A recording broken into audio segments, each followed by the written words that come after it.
Oke.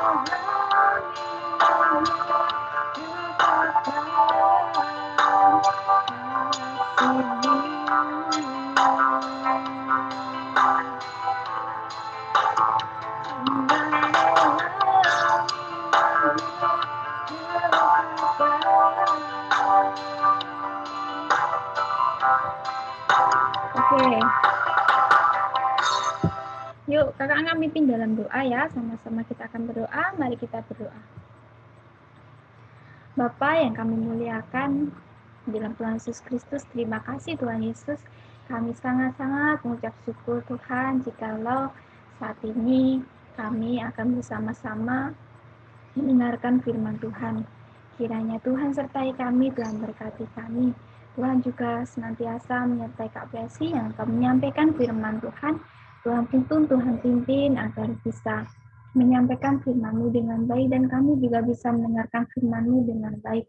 Kami bisa melakukannya dalam kehidupan kami sehari-hari. Hanya dalam nama Tuhan Yesus Kristus kami berdoa. Amin. Oke, thank you Kak Rizky. Ya, adik-adik, minggu ini adalah minggu terakhir kita untuk belajar menjadi pribadi atau anak-anak Tuhan yang suka menolong ya. Karena sudah 3 bulan ini kita belajar karakter yang suka menolong atau bahasa Inggrisnya helpfulness. Nah, kalau kita menjadi orang yang suka menolong itu berarti kita mudah tergerak untuk melakukan suatu pertolongan kepada orang yang membutuhkan.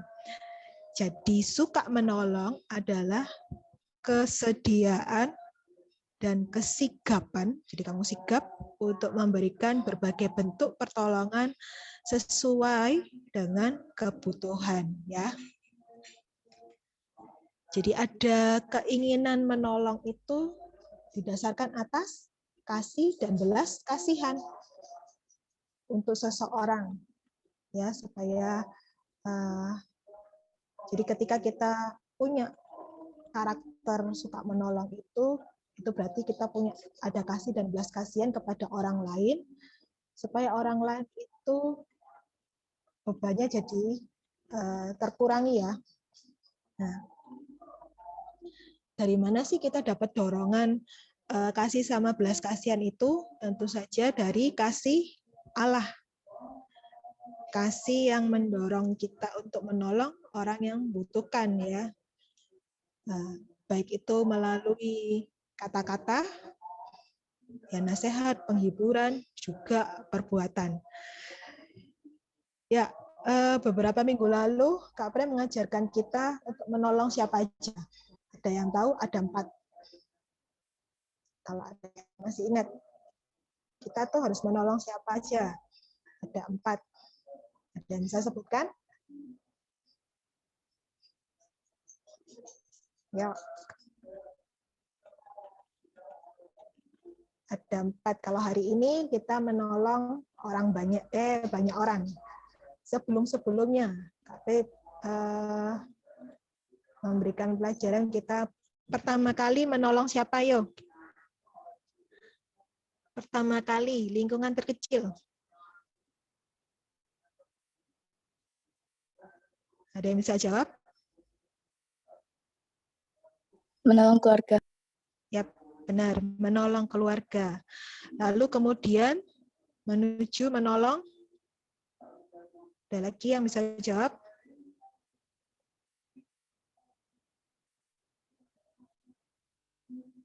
Ya, menolong siapa? Setelah keluarga, terus kita menolong siapa lagi? Menolong teman, kata Monik. Ya, menolong teman berarti teman itu adalah orang lain. Oke, selanjutnya menolong orang lain. Setelah menolong keluarga orang lain, nah yang paling susah menolong Musuh. dua dari yang musuh, ya benar. Yang paling sebenarnya ini susah, enggak susah banget, tapi butuh effort ya, usaha. Terakhir menolong minggu lalu. Keluarga sudah, orang lain sudah, orang yang memusuhi atau yang kita musuhi. Menolong diri sendiri. Yes, benar, menolong diri sendiri. Jadi ketika kita sudah melakukan empat golongan ya Kak Pri bilang, keluarga, orang lain, musuh, diri sendiri, itu kan head to head ya, alias pribadi dengan pribadi, person to person. Nah, otomatis kalau kita sudah melakukan menolong orang-orang golongan itu, kita bisa menolong banyak orang ya. Jadi tidak satu orang yang dituju atau dua orang yang dituju, tapi bisa banyak. Nah, kita mau lihat contohnya menolong banyak orang itu dalam Alkitab ya. Hari ini kita akan membaca di kitab Kejadian 41 ayat 37 sampai 57. Kejadian 41 ayat 37 sampai 57 kita akan baca bergiliran 22 ayat. Kitab apa, Kak? Kejadian paling awal. Tapi juga jangan di awal. Hampir terakhir-terakhirnya ya. Kejadian 41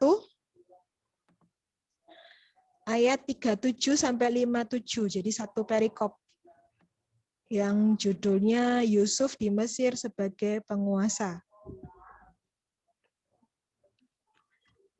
Oke, nanti dibacakan bergilir. Urutannya adalah Kak Pre, Kak Rizky, Kelvin, Kirana, Rene, Josia, apakah membawa dirimu?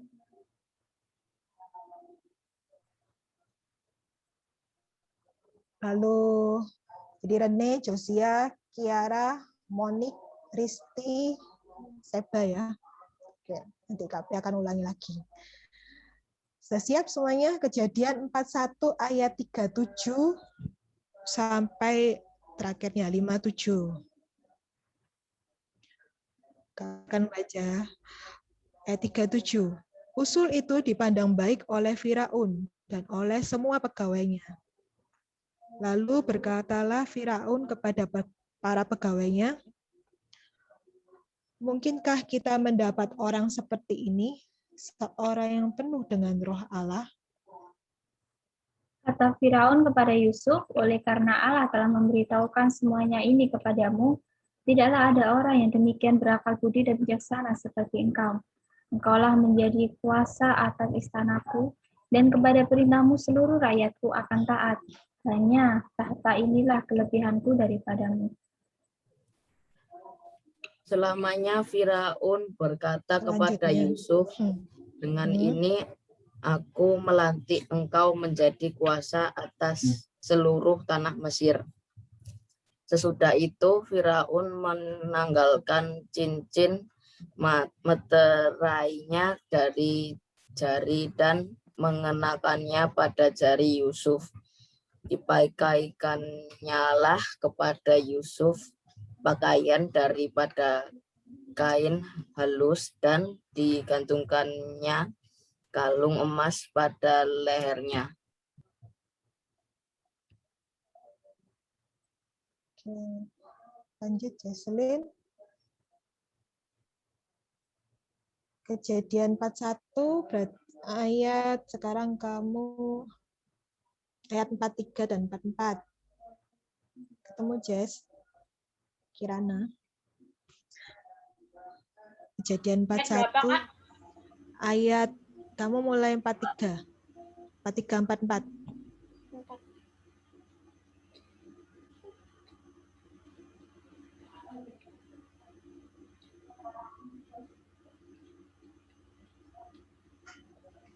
Lalu Firaun menyuruh menaikkan Yusuf dalam keretanya yang kedua, dan berserulah orang di hadapan Yusuf, hormat. Demikian Yusuf dilantik oleh Firaun menjadi kuasa atas seluruh tanah Mesir. Berkatalah Firaun kepada Yusuf. Lanjut. Hah? Ya, teruskan. Akulah Firaun.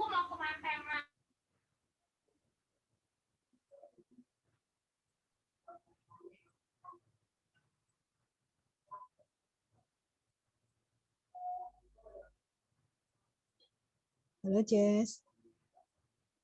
Rizky. Berkatalah Firaun kepada Yusuf, "Akulah Firaun, tetapi dengan tidak setahumu, seorang pun tidak boleh bergerak di seluruh tanah Mesir." Oke.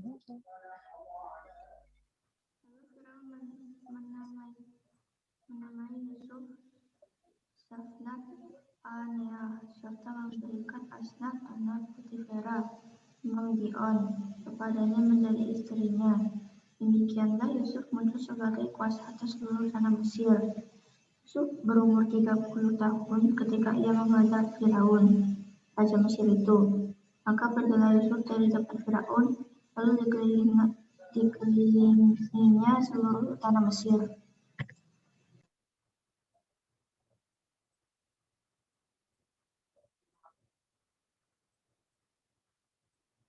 Lanjut. Siapa ini sekarang? Kiara? Tanah itu mengeluarkan hasil bertumpuk-tumpuk dalam ke-7 tahun kelimpahan itu. Maka Yusuf mengumpulkan segala bahan makanan ke-7 tahun kelimpahan yang ada di tanah Mesir, lalu disimpannya di kota-kota. Hasil daerah di sekitar tiap-tiap kota disimpan di dalam kota itu. Demikianlah Yusuf menimbun gandum seperti pasir di laut. Sangat banyak sehingga orang berhenti menghitungnya karena memang tidak terhitung. Sebelum datang tahun kelaparan itu, lahirlah bagi Yusuf 2 orang anak laki-laki yang dilahirkan oleh Asnat, anak Potifera, imam di On.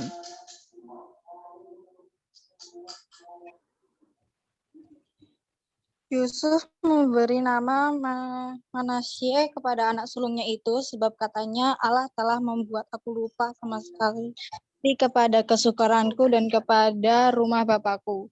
Dan kepada anaknya yang keduanya diberikan nama Efraim sebab katanya Allah membuat aku mendapat anak dalam negeri kesengsaraanku.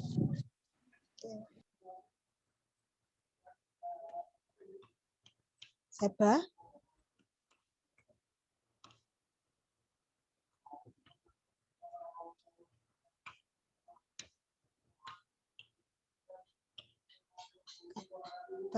Lanjutkan ya. Setelah lewat ke-7 tahun kelimpahan yang ada di tanah Mesir itu, mulailah datang 7 tahun kelaparan. Seperti yang telah dikatakan Yusuf dalam segala negeri ada kelaparan, tetapi di seluruh negeri Mesir ada roti. Ketika seluruh negeri Mesir menderita kelaparan, Rakyat berteriak meminta roti kepada Firaun.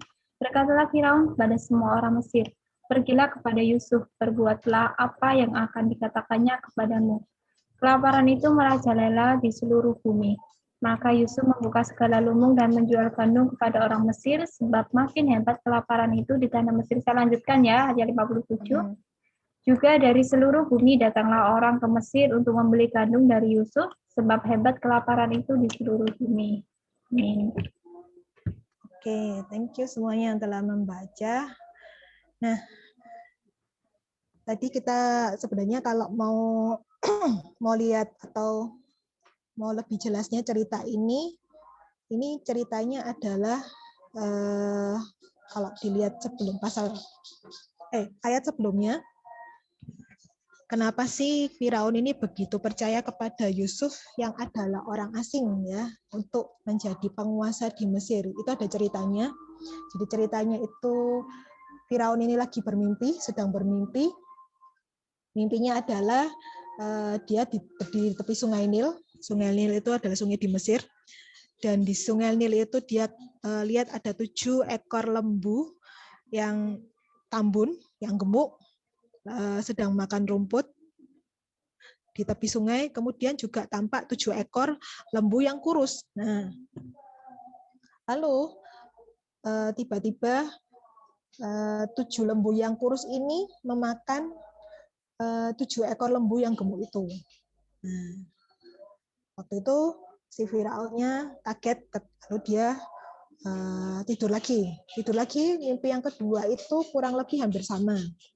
Jadi dia lihat ada 7 tangkai bulir gandum yang baik, jadi yang gemuk atau berisi ya. Terus kemudian juga kelihatan lagi 7 bulir gandum yang kurus dan layu. Nah, oleh angin dia layunya kenapa? Karena layu oleh angin timur, jadi anggap aja kena angin kemarau ya. Nah, bulir-bulir gandum yang kurus ini itu menelan bulir gandum yang gemuk. Nah, lalu Firaun itu ya kaget juga, bangun, dia penasaran, ini mimpinya itu mimpi cerita atau punya arti apa sih? Nah, singkat cerita dia bertanya kepada para ahli mimpi, ahli nujum dan semuanya yang ada di Mesir itu, tetapi tidak ada seorang pun yang dapat memberikan jawaban yang memuaskan, ya, atau mungkin tidak bisa mengartikan. Nah, kalian tentu masih ingat cerita tentang Yusuf ketemu juru minum dan juru makan di penjara. Dan kalian tentu masih ingat kan gimana kalau juru makannya pada akhirnya dia harus dipenggal mati, tapi si juru minum ini dibebaskan ya. Sayangnya waktu itu Yusuf berpesan kepada juru minum untuk mencoba ngomong sama si Raja Firaun supaya hukumannya si Yusuf ini bisa ringan ya, alias bisa dibebaskan. Tetapi si juru minum ini kan kayak sepertinya lupa sama pesannya Yusuf. Nah, ketika dia mendengar rajanya ini atau Firaun ini bermimpi tapi tidak ada ya jawaban memuaskan dari para ahli, dia ingat si juru minum ini. Oh iya, dulu itu pas di penjara ada seorang yang bisa mengartikan mimpinya gitu ya. Terus dia merasa bersalah, dia bilang kepada Firaun, itu loh waktu aku di penjara itu aku ketemu sama orang Ibrani, orang Israel ya. Nah, dia bisa mengartikan mimpiku gitu. Coba aja ngomong sama dia atau tanya sama dia gitu kan. Akhirnya Firaun mencoba. Ya sudah, panggil si Yusuf itu, terus menghadap Firaun. Nah, setelah si Yusuf menghadap Firaun, lalu Firaun menceritakan semuanya, mimpinya. Akhirnya Yusuf bisa memberikan arti dari mimpi tersebut, ya. Dan tentu saja Yusuf pertama-tama memberitahukan dulu kepada Firaun, sama seperti juru minum sama juru makan waktu itu. Yang mengartikan mimpinya itu sebenarnya bukan saya loh, tetapi Allah yang saya sembah. Itu yang dia ngomong kepada Firaun. Jadi intinya Firaun tahu bahwa itu bukan dari dirinya, tapi dari Allah yang dia sembah. Oke, sekarang arti mimpinya begini. Jadi ke-7 ekor itu sama ke-7 bulir itu artinya 7 tahun. Ya. 7 tahun nanti kalau yang lembu gemuk sama bulir yang gemuk dan yang berisi itu artinya tentang kemakmuran. Kemudian yang kurus itu tentang penderitaan ya, atau kesusahan. Nah, dikatakan bahwa akan terjadi 7 tahun masa kemakmuran. Jadi semuanya panennya berhasil itu selama 7 tahun. Masa kelimpahan di sana, di negeri Mesir ini. Tapi kemudian selesai masa 7 tahun itu langsung beralih ke masa kelaparan. Seperti di mimpi itu, di mana 7 ekor lembu kurus itu memakan yang gemuk. Nah, oke. Berarti ada 7 tahun kemakmuran atau kelimpahan, lanjut ke 7 tahun masa kekeringan ya, atau kelaparan. Ya, memang masa kekeringan pasti kan Firaun ini mikir 7 tahun kering gitu, 7 tahun kelaparan itu kan juga bukan masa yang sangat pendek ya, dari 7 tahun bayangkan ya, nggak dapat air, nggak dapat istilahnya pohon tidak berbuah ya kan, tanamannya tidak bertumbuh dengan baik, tanah kering, itu yang pasti bakal jadi pemikirannya Firaun saat itu. Dia bingung, ini harus ngapain ini, ya. Akhirnya seperti yang kita baca itu, karena Firaun ini lagi bingung, dia butuh orang yang bisa memanage ya, memanajerin atau memimpin.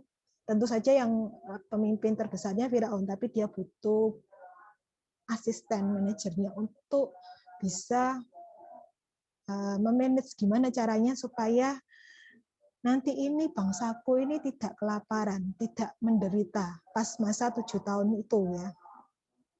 Lalu siapa orang yang kira-kira tepat ya? Lalu si Yusuf ini juga bilang, Tuanku, kalau mungkin Tuanku bisa mencari orang yang berakal budi dan bijaksana, gitu ya, supaya dia bisa berbuat yang terbaik, entah itu menempatkan pejabat-pejabat atau pemimpin-pemimpin ketika masa kelimpahan itu, terus juga nanti dia memanage bagaimana dia harus memungut dalam arti menyimpan, jadi tidak semua lumbung pangan atau hasil pangan selama kemakmuran itu kan melimpah ya, tapi tidak seluruhnya dihabiskan, tetapi ada yang disimpan. Nah, itu 1/5 dari hasil tanah Mesir itu disimpan untuk tahun-tahun yang 7 tahun kelaparan nanti itu. Nah, akhirnya karena Firaun itu dikasih tahu sama Yusuf seperti itu, Firaun itu sebenarnya ini ya, istilahnya mungkin dia jatuh hati kepada si Yusuf ini. Ini kok kayaknya orangnya pinter ya, kok kayaknya orangnya berhikmat ya. Ya, dia juga sudah mengartikan mimpiku, gitu ya. Bahkan juga mimpinya tadi juru minum, terus dari cara bicaranya dia Yusuf ini orangnya santun, gitu ya. Terus setelah dipikir-pikir, usulnya Yusuf itu ditampung dan dipandang baik oleh Firaun. Mungkin ya waktu itu Firaun ngomong, apa mungkin kita mendapat orang yang seperti ini, yang penuh dengan roh Allah. Nah, oleh karena itu Firaun pikir, ya sudah, karena aku tahu bahwa engkau atau Yusuf ini adalah orang yang penuh dengan roh Allah, ya sebaiknya kamu saja yang akan memerintah atas negeri ini, berkuasa atas istana ini, segala hal tentang memanage bahan pangan dan semuanya ya yang ada di negeri Mesir ini. Nah, akhirnya dilantiklah si Yusuf ini supaya dia bisa mempunyai kuasa atas seluruh Mesir ya. Walaupun dia orang Ibrani, tetapi dia mendapatkan reward, mendapatkan penghargaan, mendapatkan kedudukan yang sangat tinggi di Mesir. Dia dikasih kuasa, jadi semua orang pasti akan tunduk terhadap apa yang diperintahkan oleh si Yusuf ini. Ya, si Yusuf kan juga akhirnya menerima apa yang telah diberikan oleh Firaun ya. Dan semuanya dilakukan oleh Yusuf. Dia melakukan untuk 1/5 dari bahan-bahan pangan yang dihasilkan oleh negeri itu disimpan. Nah, oke, setelah disimpan dan selama masa kelimpahan itu, dan juga ketika Firaun ini memandang baik si Yusuf, dia juga memberikan istri kepada si Yusuf ini. Tadi kalau kita baca nama istri Yusuf adalah Asnat, yaitu Asnat ini adalah anak Potifera, imam di On. Nah, kemudian Yusuf pun juga akhirnya mempunyai anak. 2 anaknya adalah, kalau kita baca di ayat 50 itu, 51 ya, dan seterusnya itu, anaknya yang dilahirkan oleh Asnat itu diberi nama Manasye dan Efraim ya. Manasye dan Efraim. oh ya, Yusuf juga punya dikasih nama baru sama Firaun, ya. Nama barunya si Yusuf ini tadi kita baca adalah di ayat 45 adalah Safnat Paaneah. Safnat Paaneah itu artinya Allah berbicara dan hidup. Nama yang cukup baik. Dan kemudian juga nama anak-anak dari Yusuf ini juga ada artinya juga ya. Jadi Manasya itu artinya Allah telah membuat aku lupa sama sekali dengan kesukaranku dan kepada rumah Bapakku. Di sini kenapa diberi nama tersebut? Berarti Yusuf ini sudah merasa di Mesir itu dia settle ya, artinya dia tidak menderita lagi, dia sudah keluar dari penjara dan dia sudah melupakan sama sekali apa perbuatan dari kakak-kakaknya dahulu ya, yang menjual dia, yang menjahati dia gitu ya. Pokoknya dia sudah melupakan perbuatan jahat kakak-kakaknya.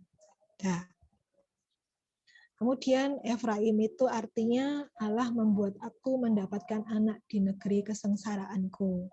Ini berarti bahwa Yusuf itu mensyukuri kehidupannya yang baru, ya, yang diberikan Tuhan kepadanya.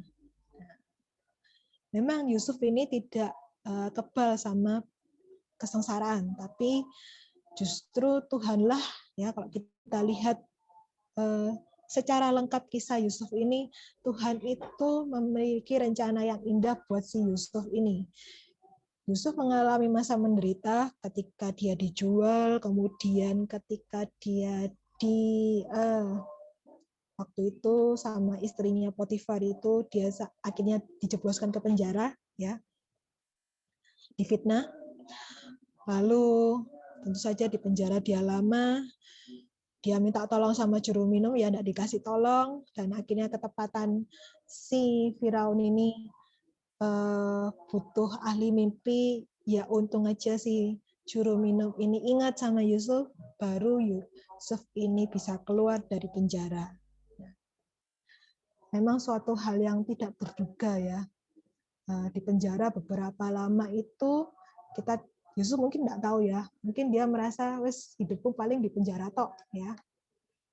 Tetapi Yusuf tuh tetap percaya kepada Tuhan dan tidak melupakan Tuhan sebagai sumber pertolongan.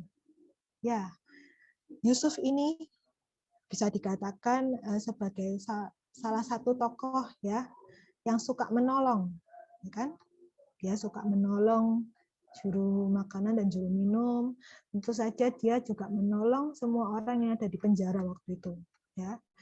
Dia dikasih kepercayaan sama si kepala penjara itu untuk mengurus penjara, tapi tetap di dalam penjara. Jadi karakternya Yusuf ini memang ya suka menolong, tidak peduli yang dia tolong itu adalah musuh, sebenarnya musuhnya, ya. Tapi dia punya rasa belas kasihan. Dan dia juga mengakui bahwa semuanya itu adalah pekerjaan Tuhan. Ketika dia merasa di masa-masa yang susah, Yusuf ini tidak menyalahkan Tuhan. Bahkan dia malah senang untuk mengakui atau istilahnya menyaksikan bahwa kepada orang lain bahwa semuanya yang dia lakukan ini itu adalah berasal dari kekuatan dari Tuhan sendiri, bukan kekuatan dari dirinya. Jadi prinsip itulah kalau kita ketika menolong orang lain, ketika kita berhasil menolong orang lain, kita perlu tahu bahwa kita sadar diri bahwa oh itu bukan karena diriku, tetapi juga karena pertolongan dari Tuhan yang memampukan kita bisa menolong orang lain, ya. Karena kan sumber kasih itu berasal dari Tuhan. Kak Prim mau menceritakan suatu kisah di akhir ini adalah kisah di mana tentang seorang raja. Jadi ada seorang raja itu ingin mengetahui apakah rakyatnya itu memiliki kebiasaan menolong orang lain, ya. Lalu itu sebabnya ia mengumumkan perintah bahwa selama 1 bulan ke depan, setiap rakyat itu harus belajar menolong orang lain. Dan raja akan memberikan hadiah kepada setiap orang yang menolong dengan sukacita. Oke. Lalu setelah diumumkan pengumuman dari raja tersebut kepada seluruh rakyat, raja akhirnya turun ke kota. Ya. Ketika dia berjalan dengan kudanya, keretanya di kota, setelah pengumuman tersebut, ya, raja itu pengen tahu, apakah benar nggak sih rakyatnya ini mendengarkan dan melakukan perintahnya? Ya, jadi perintahnya adalah belajar menolong orang lain. Nah, pokoknya ada hadiah. Raja pengen tahu siapa sih yang bisa melakukan perintah raja ini.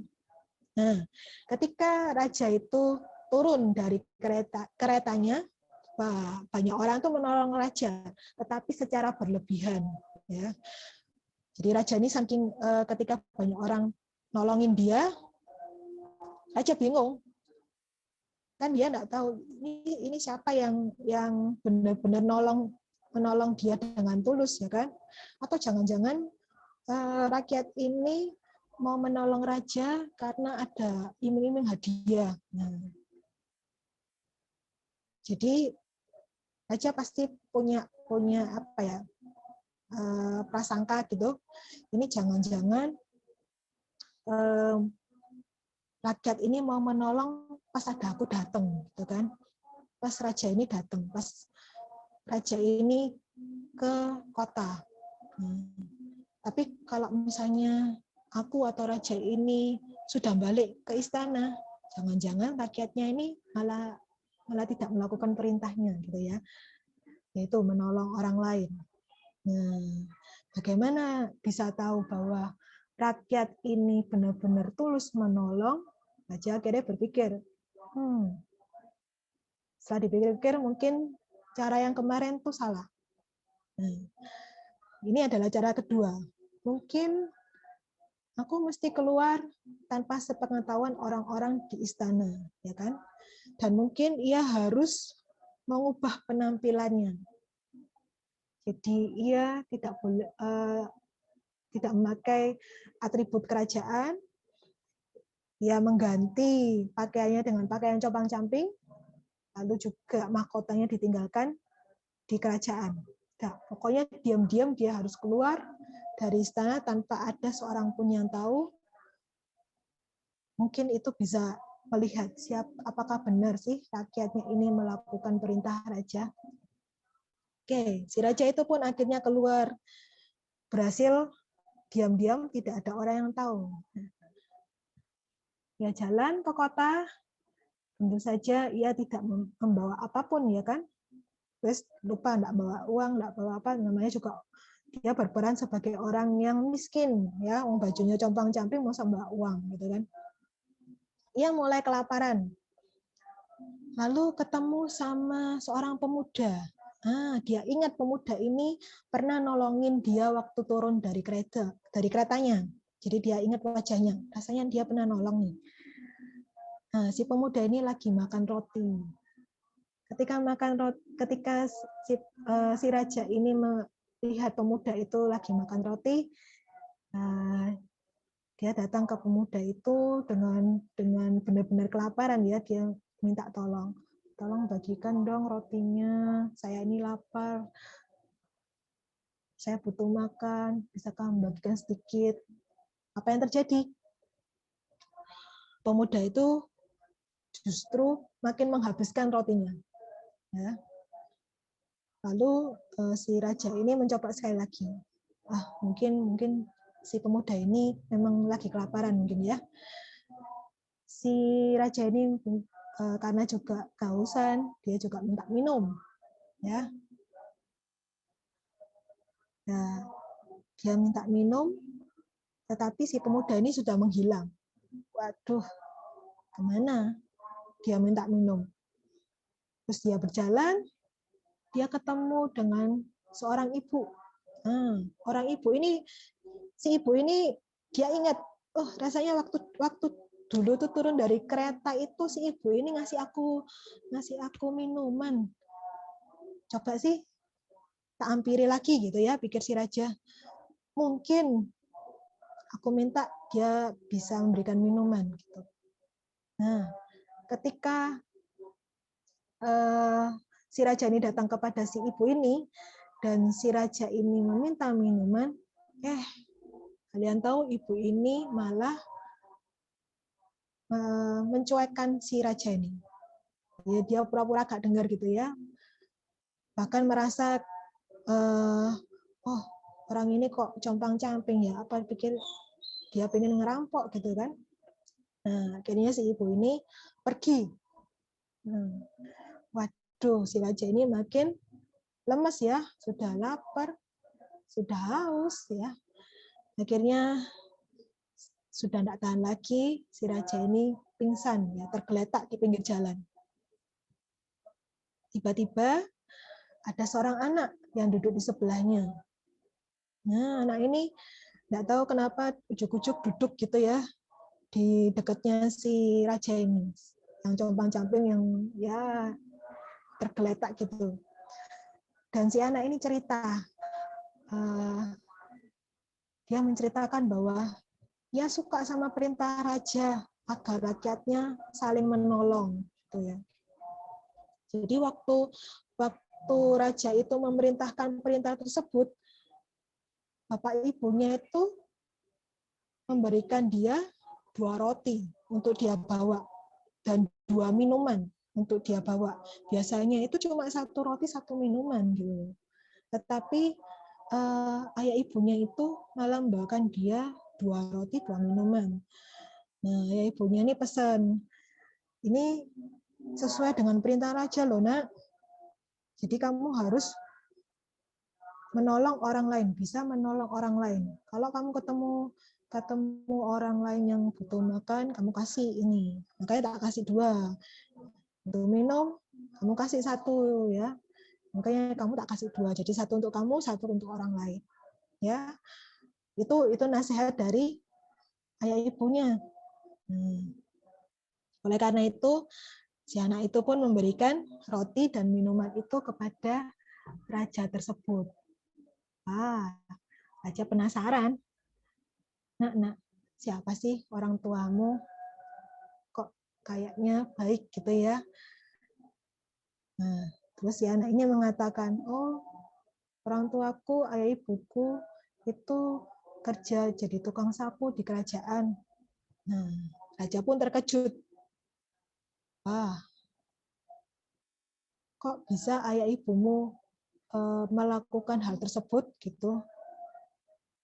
Lalu si anak ini berkata, ya karena ayah ibu juga melihat rajanya melakukan hal tersebut. Ayah sama ibu cerita kalau raja itu seringkali menolong pegawai-pegawainya yang sakit, yang sudah tua dan membutuhkan pertolongan. Makanya ayah ibu ketika ada perintah dari raja untuk melakukan pertolongan atau menolong orang lain itu, ayah ibu juga mau melakukan gitu. Dia ingin mengikuti seperti apa yang raja lakukan. Nah, setelah si anak ini ngomong demikian, raja segera kembali ke kerajaan, lalu memberikan hadiah itu kepada orang tua si anak ini, yaitu tukang sapu kerajaan. Dan raja akhirnya berjanji untuk lebih rajin lagi menolong rakyatnya yang miskin.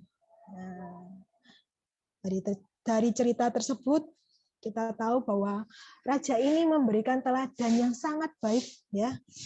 Dia tidak sekedar hanya memberikan perintah, kalian harus suka menolong, gini-gini. Tapi dia juga memberikan teladan yang baik dan akhirnya berhasil juga diteladani atau dicontoh oleh tukang sapu kerajaan ini. Jadi, apa sih ciri-ciri orang yang suka menolong itu? Nah, ciri yang pertama adalah dia selalu bersyukur atas pertolongan Tuhan di dalam kehidupannya. Ya, contohnya tadi Yusuf itu juga selalu bersyukur atas pertolongan Tuhan. Yang kedua, fokus perhatiannya itu kepada orang lain yang menderita, bukan dirinya sendiri. Jadi ketika orang itu dikatakan orang yang suka menolong, berarti orang itu peduli sama orang lain, ya. Kemudian yang ketiga, ciri yang ketiga, orang ini adalah orang yang mudah bergerak memberikan suatu pertolongan sesuai dengan kemampuannya. Jadi ketika kamu melihat orang yang susah atau yang butuh pertolongan, ini kamu enggak bakal berpikir ulang 3, 4, 5 kali. Ya, kamu langsung ambil aksi. Udah, aku harus menolong orang ini, tuh. Tapi sesuai dengan kemampuanmu. Jadi kamu berpikir aku bisa menolong orang ini, udah tak lakukan, gitu. Seperti itu. Ciri yang keempat adalah bersikap ramah dan berbelas kasihan terhadap orang lain, ya. Jadi ketika menolong orang lain atau orang yang suka menolong itu, dia akan bersikap ramah. Dia bukan sikapnya judes, marahan, emosian, ya. Kalau dia menolong orangnya sikapnya judes, itu nanti yang ditolong merasa tidak enak atau malah membuat emosi, ya. Tapi dia bersikap ramah dan berbelas kasihan terhadap orang lain, sehingga orang yang ditolong ini juga akhirnya senang, gitu ya. Tidak merasa kalau kita menolong orang lain, sini, ayo kamu tak tolongi gini, udah gini. Kan kesannya kan kayak ini niat nolong atau enggak gitu ya. Tapi sikap yang lembut dan ramah. Nah, pertanyaannya sekarang adalah apakah kalian semua, ya, adik-adik mau menjadi teladan dalam menolong orang lain seperti si Yusuf di Mesir yang menolong orang Mesir, musuhnya, ya. Sebenarnya musuh, ya, karena sudah menjual dirinya, maksudnya sudah menjadikan dia dalam arti budak, gitu ya. Tetapi Yusuf mau menolong orang Mesir ini dari bencana kelaparan dan otomatis juga menolong keluarganya. Ya, jadi kisah selanjutnya si Yusuf ini juga akan menolong keluarganya juga. Karena kelaparan yang terjadi tidak hanya di Mesir saja, tetapi di seluruh negeri, termasuk negeri dari keluarganya di Israel, ya. Namun pada akhirnya keluarganya itu bisa ditolong, sehingga keluarganya ini kan akhirnya pergi ke Mesir untuk mencari pertolongan, dan ketepatan memang Yusuf sebagai penguasa saat itu bisa memberikan pertolongan kepada keluarganya. Apakah kita bisa meniru, ya, meneladani untuk menjadi orang yang bisa menolong orang lain? Itu kita harus bisa usahakan, ya. Kita mau jadi anak-anak yang suka menolong. Oke, sekarang kita buka Galatia 6 ayat 2. Galatia 6 ayat 2.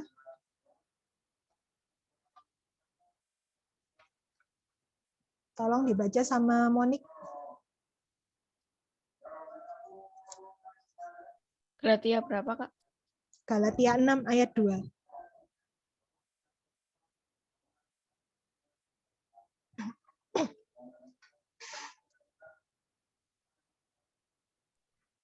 Galatia 6 ayat 2.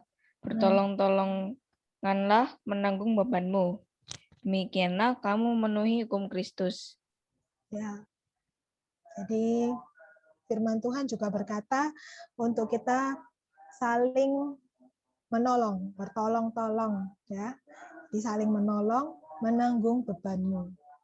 Karena kalau kita saling menolong, itu berarti kita memenuhi hukum Kristus. Oke, jadi mulai minggu depan itu kita akan belajar satu karakter yang menarik. Jadi hari ini adalah kita selesai untuk belajar karakter menolong, suka menolong, helpfulness, ya. Nah, semoga adik-adik bisa menerapkannya dalam kehidupan kalian, menolong keluarga, orang lain, musuh, diri sendiri, dan akhirnya menolong banyak orang di sekitar kita. Dan jangan lupa Kak Pre juga sudah memberikan pengumuman, kalian bisa membagikan pengalaman kalian menolong orang lain. Entah itu menolong keluarga, entah itu menolong musuh, entah itu menolong diri sendiri, atau bahkan banyak orang yang efeknya atau dampaknya itu menolong banyak orang.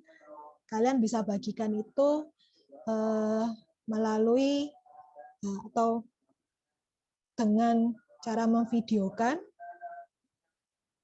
dengan biasanya vlog ya, atau mungkin audio saja juga bisa. Kalian merekam cerita kalian, lalu kalian kirim, atau kalian mungkin menulisnya di secari kertas, ya, terus kemudian kalian kirim ke Kak Pre.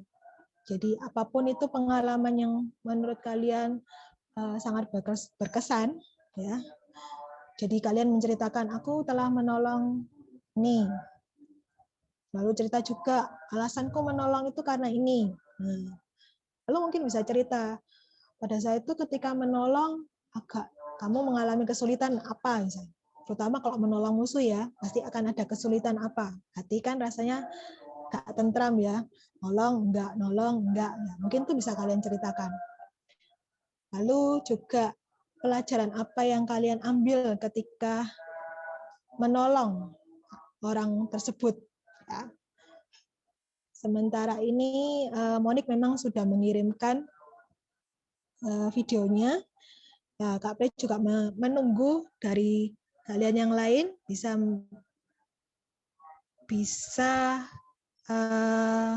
memberikan cerita. Ya, bisa bentuk video, bisa bentuk audio, kalian rekam, tapi audio aja bisa. Bisa bentuk tulisan. Ya, nanti tulisan itu entah kamu mau tulis di secari kertas, entah kalian mau chat aja ke Kak Pre juga bisa, ya. Jadi langsung ke WA-nya Kak Pre ya.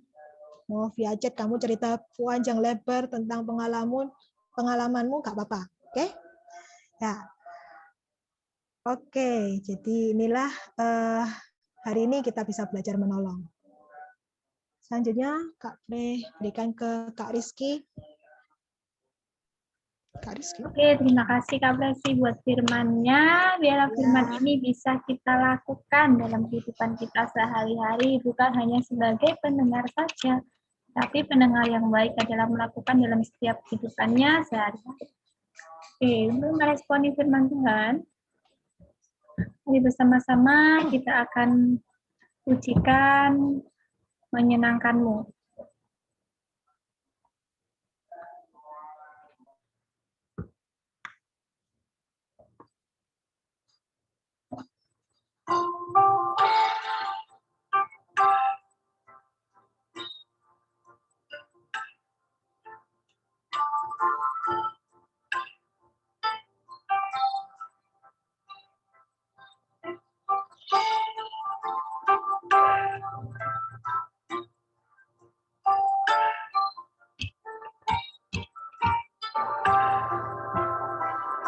Tuhan, ku mau menyenangkan.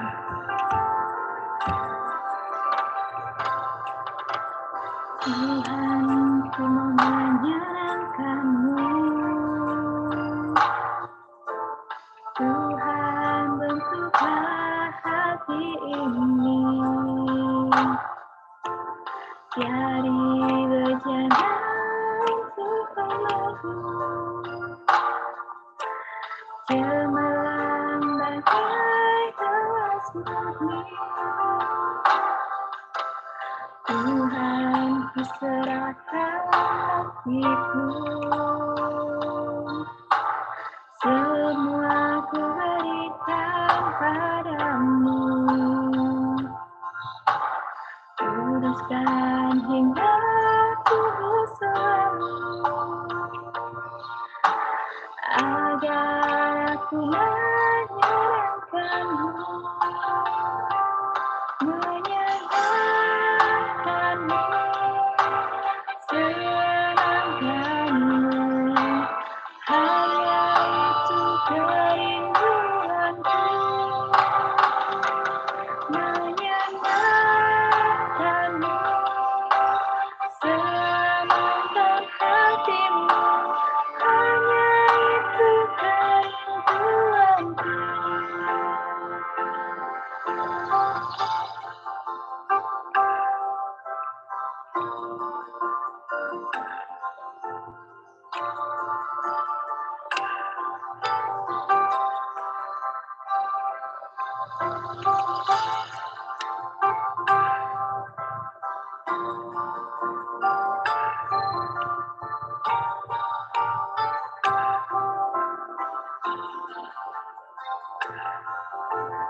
Tuhan, kuserahkan hatiku, semua ku berikan padamu. Kuduskan hingga kudus agar aku menyenangkanmu, menyenangkanmu, senangkanmu. Hanya itu kerinduanku, menyenangkanmu, senangkan hatimu. Hanya itu kerinduanku, hanya itu kerinduanku.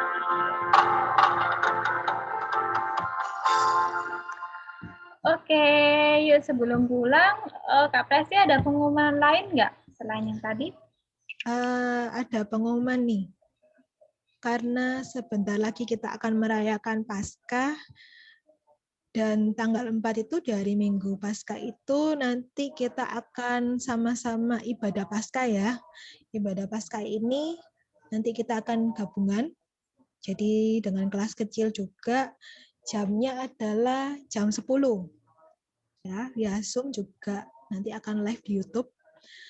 Dan kalau biasanya kita, kalau yang dewasa kan merayakan Jumat Agung. Jumat itu adalah hari Jumat Agung. Nah, kami juga ingin mengajak kita semua juga untuk ibadah Jumat Agung ya. Ibadah Jumat Agung sebentar ini kita ya untuk menghayati ketika Yesus disalib. Nah, dan memang sekaligus kita juga mau belajar karakter yang baru ini ya. Karakter yang terbaru ini adalah karakter yang memaafkan. Jadi kita akan memulainya di Zoom Jumat Agung. Nah, nanti kemungkinan sih tetap sama kalau jam 9 ya, kita Zoom-nya. Kita akan Zoom Jumat Agung jam 9. Dan hari Minggunya kita akan sama-sama merayakan Paskah jam 10. Oke, itu aja sih dari Kak Pre. Oke, itu tadi pengumumannya dari Kak Presi untuk Jumat Agung dan Paskah ya. Oke, tadi udah kecatat kan ya Kak ya untuk yang pemenangnya tadi ya? Udah tak catat. Ada Monik, ada Kak Pre juga. Monik, Rizya, sama Kak Presi. Oke, kita akan tutup dalam doa. Setelah doa nanti kita akan foto absen. Ya, kakak yang akan memimpin dalam doanya. Oke, yuk sama-sama kita akan berdoa, kita akan menutupnya. Mari bersama kita berdoa. Bapa yang kami sembah, Bapa yang kami muliakan dalam Tuhan Yesus Kristus. Terima kasih kami mengucap syukur Tuhan, jika Tuhan sertai Tuhan berkati ibadah sekolah minggu kami dari awal pertengahan hingga akhir. Tuhan, biarlah ibadah ini, setiap firman yang kami dengarkan bisa kami lakukan dalam kehidupan kami sehari-hari, bisa kami terapkan dalam kehidupan kami sehari-hari. Tuhan, mampukan kami, Tuhan, tuntun dan pimpin kami anak-anak-Mu, agar kami mau melakukan firman-Mu dalam kehidupan kami sehari-hari. Doa untuk anak-anak-Mu Tuhan dalam setiap kehidupan mereka, setiap pergumulan yang saat ini mereka hadapi, kiranya Tuhan buka jalan. Bila ada yang sakit, lemah tubuh, kiranya Tuhan jamah, Tuhan sembuhkan. Terima kasih ya Bapak, sebentar kami akan melakukan setiap aktivitas kami masing-masing. Kiranya Tuhan sertai kami, Tuhan berkati kami, sehingga apapun yang kami lakukan bisa menjadi berkat bagi orang-orang di sekitar kami. Terima kasih Tuhan Yesus, hanya dalam nama Tuhan Yesus Kristus kami berdoa. Amin. Oke, kita akan absen dulu, jadi videonya di-on-kan dulu untuk Kirana, Josia, Kelvin, Kiara, Rizky, Siba, dan Rene.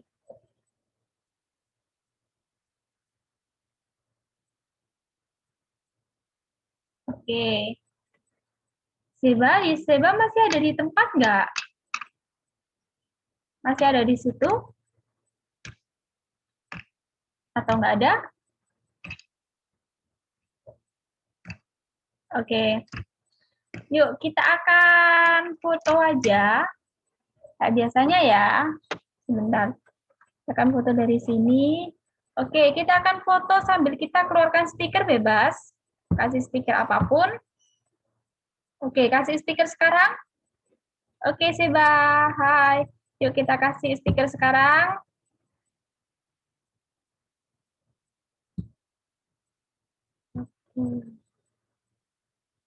Sudah? Oke. Oke, itu 1 sampai 3. Kalau stikernya hilang, dipencet lagi. 1 sampai 3 ya. Oke. 1, 2, 3. Oke, selesai sudah ibadah sekolah minggu kita hari ini. Terima kasih buat teman-teman semuanya. Lili, terima kasih. Tuhan Yesus memberkati semuanya. Kelvin, Josia, Kirana, Monik, Seba, Risti, dan Kiara. Dadah. Dadah semuanya. Dadah. Bye. Bye.